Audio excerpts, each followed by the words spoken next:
Item ಯಾವುದೇ ಇರಲಿ try ಮಾಡಿ ಆಚಿ ಚಿಕನ್ ಮಸಾಲಾ. ಆಂಧ್ರದಲ್ಲಿ ಈಗಾಗಲೇ ಕೊರೋನಾಗೆ ಇಬ್ಬರು ಮೃತಪಟ್ಟಿದ್ರೆ 9ಕ್ಕೂ ಹೆಚ್ಚು ಜನರಲ್ಲಿ ಪಾಸಿಟಿವ್ ಬಂದಿರುವಂಥದ್ದು. ಹಾಗಾಗಿ ಸಹಜವಾಗಿ ಈಗಾಗಲೇ ಆಂಧ್ರ ಪ್ರದೇಶದಲ್ಲಿ ಒಂದಷ್ಟು ಸೂಕ್ಷ್ಮವಾದಂತಹ ಬಿಗುವಿನ ವಾತಾವರಣ ಕಂಡು ಬರ್ತಾ ಇರುವಂಥದ್ದು. ಅದೇ ರೀತಿಯಲ್ಲಿ ಕೊರೋನಾ ಸೋಂಕು ರಾಜ್ಯಕ್ಕೆ ಹರಡಬಹುದಾದಂತಹ ಆತಂಕ ಇರುವಂಥದ್ದು. ಹಾಗಾಗಿ ರಾಜ್ಯದ ಗಡಿಯಾಗಿರುವಂತಹ ತುಮಕೂರು ಜಿಲ್ಲೆಯ ಪಾವಗಡದಲ್ಲೂ ಕೂಡ ಈಗಾಗಲೇ ಮುನ್ನೆಚ್ಚರಿಕಾ ಕ್ರಮವನ್ನು ವಹಿಸುವಂತೆ ತುಮಕೂರಿನ DC ಹೇಳಿದ್ದಾರೆ.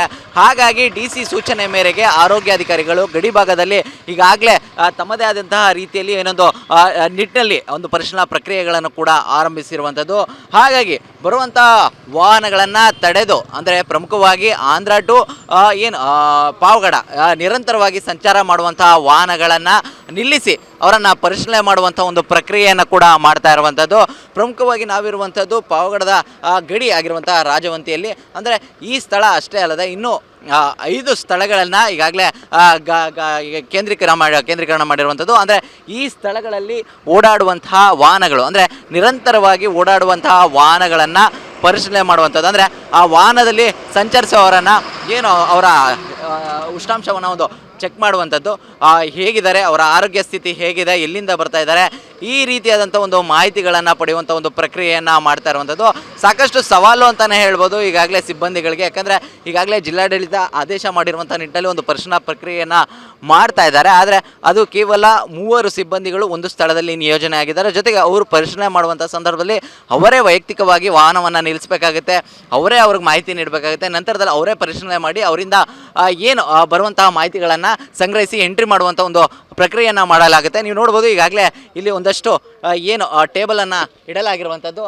ಹಾಗಾಗಿ ಆ ಟೇಬಲ್ನಲ್ಲಿ ಬೇಕಾಗಿರುವಂತಹ ಅಗತ್ಯವಾದಂತಹ ಒಂದು ವಸ್ತುಗಳಾಗಿರ್ಬೋದು, ಜೊತೆಗೆ ಟ್ಯಾಬ್ಲೆಟ್ ಆಗಿರ್ಬೋದು, ಪ್ರತಿಯೊಂದನ್ನು ಇಟ್ಕೊಂಡು ಇಲ್ಲಿ ಬರುವಂತಹ ವ್ಯಕ್ತಿಗಳಲ್ಲಿ ಯಾರು ಒಂದು ಸೂಕ್ಷ್ಮವಾದಂತಹ ಒಂದು ಗಂಭೀರವಾದಂತಹ ಒಂದು ಪರಿಸ್ಥಿತಿ ಇದ್ದರೆ ಅವರನ್ನು ಚಿಕಿತ್ಸೆಗೆ ಪಡಿಸುವಂಥ ನಿಟ್ಟಲ್ಲಿ ಪ್ರಾಥಮಿಕವಾಗಿ ಏನು ಕೊಡಬೇಕೋ ಆ ಚಿಕಿತ್ಸೆಯನ್ನು ನೀಡಿ ನಂತರದಲ್ಲಿ ಆಸ್ಪತ್ರೆಗೆ ಕಳಿಸುವಂಥ ನಿಟ್ಟಿನಲ್ಲಿ ಈಗಾಗಲೇ ಎಲ್ಲ ರೀತಿಯಾದಂಥ ಒಂದು ಸಿದ್ಧತೆಗಳನ್ನು ಮಾಡ್ಕೊಳ್ಳಾಗಿರುವಂಥದ್ದು. ಸದ್ಯಕ್ಕೆ ಇಲ್ಲಿ ಮಾಡುತ್ತಾ ಇರುವಂತಹ ಒಂದು ಪರಿಶೀಲನಾ ಪ್ರಕ್ರಿಯೆಯನ್ನು ಸಂಪೂರ್ಣವಾಗಿ ನೀವು TV9 ಗ್ರೌಂಡ್ ರಿಪೋರ್ಟ್ನಲ್ಲಿ ನೀವು ನೋಡ್ತಾ ಇದ್ದೀರಾ. ಜೊತೆಗೆ ಈಗ ನಾವು ಇಲ್ಲಿರುವಂಥ ಆರೋಗ್ಯ ಅಧಿಕಾರಿಗಳನ್ನು ಕೂಡ ನಾವು ಮಾತಾಡಿಸುವಂಥ ಒಂದು ಪ್ರಯತ್ನವನ್ನು ಮಾಡ್ತೇವೆ. ಸರ್, ಈಗಾಗಲೇ ನೀವು ಕಾರ್ಯ ಆರಂಭ ಮಾಡಿದ್ದೀರಾ, ಯಾವ ರೀತಿ ಸಾಗ್ತಾ ಇದೆ ಅಂತ ಹೇಳಿ?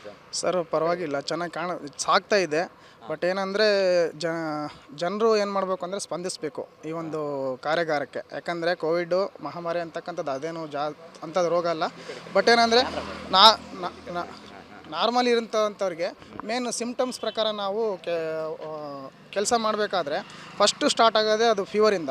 ಸೊ ಫೀವರ್ ಸ್ಕ್ರೀನಿಂಗ್ ಅಂತ ನಾವು ಮಾಡಿದಾಗ 100 ಮೇಲಿರ್ತಕ್ಕಂಥವ್ರು ಯಾರೇ ಇದ್ರೂ ಅವ್ರಿಗೆ ಸ್ವಲ್ಪ ಫಸ್ಟ್ ಏಡ್ ಟ್ರೀಟ್ಮೆಂಟ್ ಅನ್ನೋ ತನಕ ಒಂದು ಪ್ಯಾರಾಸಿಟಮಾಲ್ ಅಂತ ಒಂದು ಟ್ಯಾಬ್ಲೆಟ್ ಕೊಟ್ಟುಬಿಟ್ಟು ಮತ್ತು ಬೇರೆ ಸಿಮ್ಟಮ್ಸಲ್ಲಿ ಕಾಮನ್ ಕೋಲ್ಡ್ ಆಗಿರ್ಬೋದು ಅಥವಾ ಕಾಫ್ ಬಂದಿರತಕ್ಕಂಥ 7 ಡೇಸ್ ಒಳಗಡೆ ಒಂದು 5 ದಿನ ಒಳಗಡೆ ಯಾವನ್ನ ಕಾಫ್ ಬಂದಿದ್ದರೆ ಆ ಥರ ಕೇಸಸ್ನ ನಾವು GH ಪಾವಗಡಕ್ಕೆ ರೆಫರ್ ಮಾಡ್ತೀವಿ ಸರ್.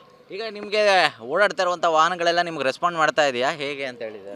ಸರ್, ಕೆಲವರು ರೆಸ್ಪಾಂಡ್ ಮಾಡ್ತಾರೆ ಸರ್, ಇನ್ನು ಕೆಲವರು ರೆಸ್ಪಾಂಡ್ ಮಾಡಲ್ಲ. ಒಬ್ಬರು ನಿಲ್ಲಿಸ್ತಾರೆ, ಒಬ್ಬರು ನಿಲ್ಲಿಸೋದಿಲ್ಲ. ಸ್ವಲ್ಪ ಏನಂದರೆ ನಿಲ್ಲಿಸೋದಕ್ಕೆ ಅಂತಂದರೆ ಪೊಲೀಸ್ ಸಿಬ್ಬಂದಿ ಒಬ್ಬರೊಬ್ರು ಇದ್ದರೆ ಸ್ವಲ್ಪ ನಮಗೆ ಯೂಸ್ ಆಗುತ್ತೆ ಅಂತ ನಾನು ಹೇಳ್ಬೋದು ಸರ್. ಸರ್, ನೀವು ಎಷ್ಟು ಜನ ಸಿಬ್ಬಂದಿಗಳು ಈಗ ಇಲ್ಲಿ ಕೆಲಸ ಮಾಡ್ತಾಯಿದ್ದಾರೆ, ಯಾವ್ಯಾವ ರೀತಿ ಇಲ್ಲಿ ವ್ಯವಸ್ಥೆ ಮಾಡ್ಕೊಂಡಿದ್ದೀರಾ? ಸರ್, ನಾವು ಒಂದು ಟೇಬಲ್ಲು 2 ಚೇರ್ ಹಾಕ್ಕೊಂಡು ಒಂಥರ ಫೀವರ್ ಕ್ಲಿನಿಕ್ ಥರ ಮಾಡಿದ್ದೀವಿ. ಅದು ಆ್ಯಕ್ಚುಲಿ COVID-19 ಒಂದು ಕ್ಲಿನಿಕ್ ಅಂತ ಒಂದು ಬರುತ್ತಲ್ವ ಸರ್, ಆವಾಗ ಹಿಂದೆ ನಾವು ಹೆಂಗೆ ಮಾಡಿದ್ದು ಅದೇ ಥರ ನಾವು ಅರೇಂಜ್ ಮಾಡ್ಕೊಂಡಿದ್ದೀವಿ ಸರ್. ಅಂದರೆ ಫೀವರ್ ಸ್ಕ್ರೀನಿಂಗು ಅಥವಾ ಕೋವಿಡ್ ಸಿಮ್ಟಮ್ ಸ್ಕ್ರೀನಿಂಗ್ ಅಂತಂದೇಳಿ ನಾವು ಮಾಡ್ಕೊಂಡಿದ್ದೀವಿ ಸರ್. ಈಗ ಮಹಾಮಾರಿಯಾಗಿ ಲಾಸ್ಟ್ ಟೈಮು ಕೊರೋನಾ ಯಾವ ರೀತಿ ಆಗಿತ್ತು ಸಿಚುವೇಶನ್ ಅನ್ನೋಂಥದ್ದನ್ನು ನೋಡಿದ್ದೀರಾ. ನಿಮಗೆ ಬೇಕಾಗಿರುವಂಥ ಒಂದು ಪ್ರಿಕಾಷನನ್ನು ಈಗ ಏನಾದ್ರು ಕೊಟ್ಟಿದ್ದಾರಾ?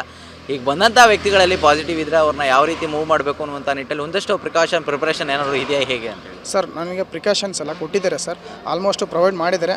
ಆ ಥರದ್ದು ಏನು ಕೇಸ್ ಕಂಡು ಬಂದಿಲ್ಲ ಸರ್. ನಾವು ಜಾಸ್ತಿ ಈ ದಿನದಲ್ಲಿ ನಾವು ಚೆಕ್ ಮಾಡಿರೋ ಪ್ರಕಾರ ಯಾವುದೇ ಫೀವರ್ ಕೇಸ್ ಆಗಿರಲಿ, ಯಾವುದೇ ಸಿಮ್ಟಮ್ಸ್ ಕಾಮನ್ ಕೋಲ್ಡ್ ಜಾಸ್ತಿ ಆಗಿರೋದಾಗಿರಲಿ, ಕಾಫ್ ಜಾಸ್ತಿ ಇರೋದಾಗಿರಲಿ ಯಾವ ಕೇಸು ಕಂಡು ಬಂದಿಲ್ಲ ಸರ್.